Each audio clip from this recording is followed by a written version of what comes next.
In 2019, the US Navy stopped allowing officers to punish sailors by limiting their meals to bread and water.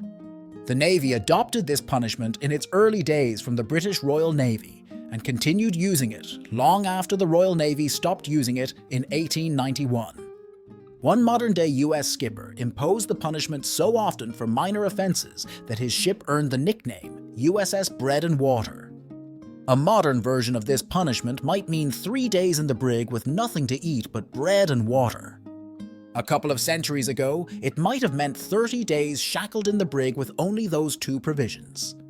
Though it seems cruel and unusual today, naval ships once viewed bread and water punishment as more humane compared to the other traditional penalties sailors faced at sea. Number 1. Mast-heading. For minor infractions, a sailor might have to climb the mast and stay there for a set period of time in the cold wind. This could be quite uncomfortable and isolating, but was also known as the best time for a sailor to get a little reading done. Number 2. Caning. Worse than mast-heading was caning, a punishment in which you hit a sailor across his backside with a solid cane. Yet, like bread and water punishments, caning was once a less serious consequence for misbehavior on the high seas. In fact, caning was mostly a punishment for minors in the 19th and early 20th centuries, a time when boys as young as 12 could join the British Royal Navy. Offenders received 6 to 12 strokes with a thick 3.5-foot cane, sometimes in private, sometimes in front of the other boys on the ship. Number 3. Birching. A boy might be caned for minor offenses like skipping out on roll call.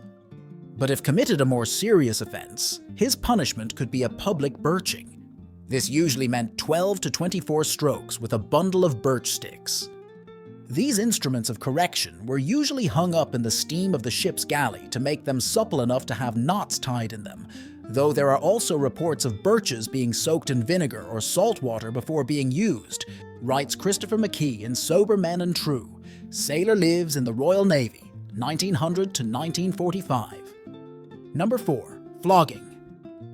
Neither caning nor birching compared to flogging, a common adult punishment that could kill a man.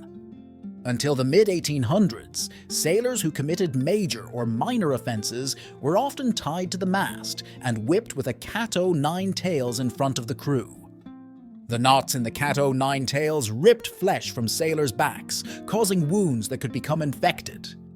To prevent this, officers often rubbed salt into the cuts after the flogging was over, a practice that caused further pain.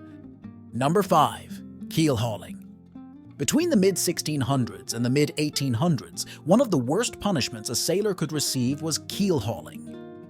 Keelhaul comes from the Dutch Keelhauling, which means to haul under the keel of a ship, according to Merriam-Webster.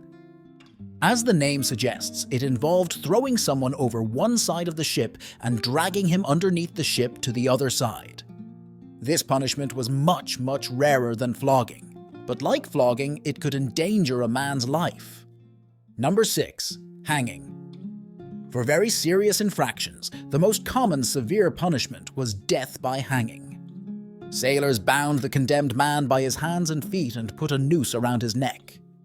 The noose's rope went up over the horizontal yardarm that stretched across the mast, and the condemned man's fellow sailors slowly pulled his body into the air until he died from strangulation. Number 7. Walking the plank. Perhaps the most well-known pirate punishment on the high seas is blindfolding a sailor and making him walk the plank. But although the practice has been dramatized in books and movies, it's likely rare that anyone ever actually did it. What do you think of this kind of punishments? Share your thoughts in the comments section. Thank you for watching. Until next time.